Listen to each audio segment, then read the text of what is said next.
नमो नमः.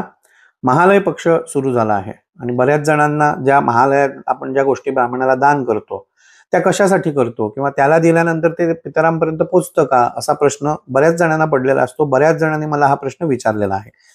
तर याचा संदर्भ आपल्याला मत्स्य पुराणामध्ये अध्याय 19 मध्ये मिळतो. तर त्याचा संदर्भ मत्स्य पुराणामध्ये काय दिलाय, तर जर तुमचे वडील देवो यदि पिता जातः शुभ कर्मानुयोगतः, तुमच्या वडिलांनी समजा चांगली कर्म केली आहेत आणि ते देवयोनीत जर असतील तर तस्यान्नम अमृतम भूत्वा, म्हणजे तुम्ही जे दिलेलं दान आहे त्याचं अमृत होऊन त्यांना ते देवयोनीमध्ये मिळतं.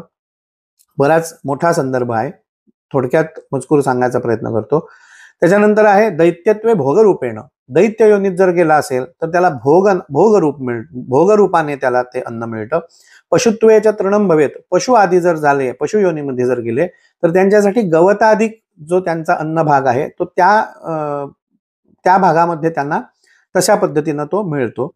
त्याच्यानंतर आहे मनुष्यत्वे अन्नपानानी, जर तुमचे जे पूर्वज आहेत ते त्यांच्या शुभकर्माप्रमाणे जर मनुष्य योनीत जर जन्म घेतला तर त्यांना अन्नपानानी, अन्न पानानी म्हणजे पेय, नाना भोग रसम भवेत, नाना प्रकारचे जे षड्रस आहेत ते सगळे भोगयुक्त त्यांना ते खायला प्यायला अशा प्रकारे ते त्या योनीमध्ये मिळतं.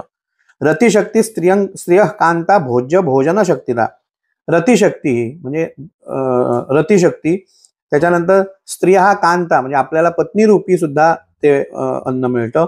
भोज्य भोजन शक्तीला म्हणजे नुसतं जेवण असून उपयोग नाही, ते जेवल्यानंतर त्याची पचनक्रिया सुद्धा आपल्याकडे असली पाहिजे.